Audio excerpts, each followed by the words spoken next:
नयन में, नगर निवासिन के नयन में, नगर निवासिन के नयन में, नगर निवासिन के नयन में, नगर निवासिन के नयन में। ओ छलकत प्रेम गगरिया, ओ छलकत प्रेम गगरिया, मनोहर लागे सिया जो की मिथिला नगरिया, सुहावन लागे सिया जो की मिथिला नगरिया, सुहावन लागे, ये सुहावन लागे और मन भावन लागे, तेरी सुहावन लागे और मन भावन लागे। ओ सिया जो की मिथिला नगरिया, सुहावन लागे सिया जो की मिथिला नगरिया, सुहावन देखो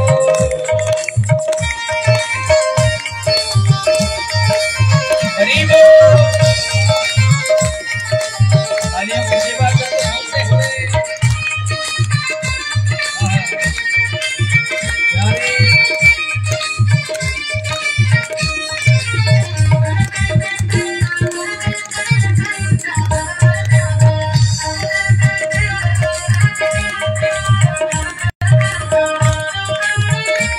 और संत जन कहते हैं बोले मधुरी गुणी कहे सिया सिया, बोले मधुरे धने कहे सिया सिया, बोले मधुरी गुणी कहे सिया सिया, बोले मधुरे गुणी कहे सिया सिया, बोले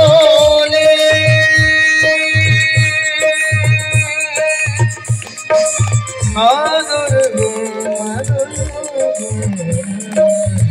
बोले मधुर बोले मधुर बोले मधुर गुण कहे सिया सिया, बोले मधुर गुण कहे सिया सिया। प्रेम द्वार को नगरिया, मनोहर लागे प्रेम द्वार को नगरिया, मनोहर लागे, ओ सिया जो की मिथिला नगरिया, सुहावन लागे सिया जो की मिथिला नगरिया, सुहावन लागे।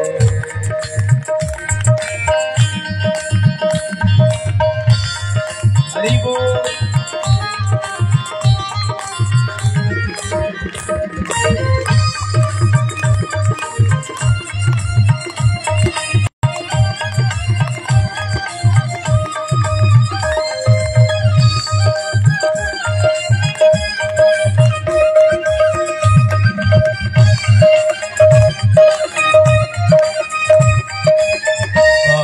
बाग दिल मत करत है, बाग बाग में रत करत है,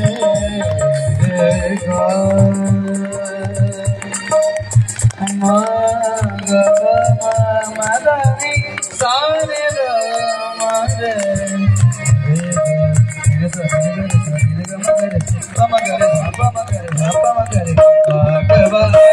दिल नत करत है, बाग बाग नत करत है, बाग बाग दिल नत करत है, बाग बाग दिल नत करत है। छाई खुशी की बहरिया, ओ छाई खुशी की बहरिया, मनोहर लागे सिया जो की मिथिला नगरिया, सुहावन लगड़ी सुहावन लागे और मन भावन लागे, नगरी सुहावन लागे और मन भावन लागे, नगरी सुहावन लागे और मन भावन लागे, नगरी सुहावन लागे और मन भावन लागे।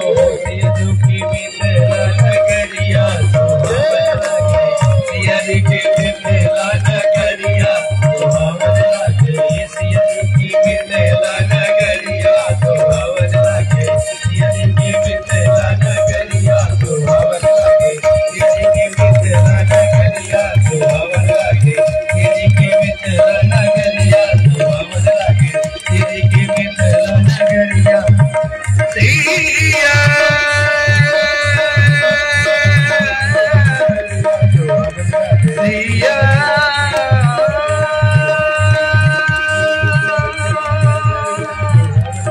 सिया जी की मिथिला नगरिया।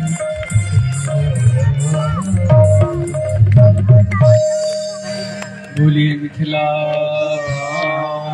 की जय। आज देवी भागवत की कथा मिथिला की है।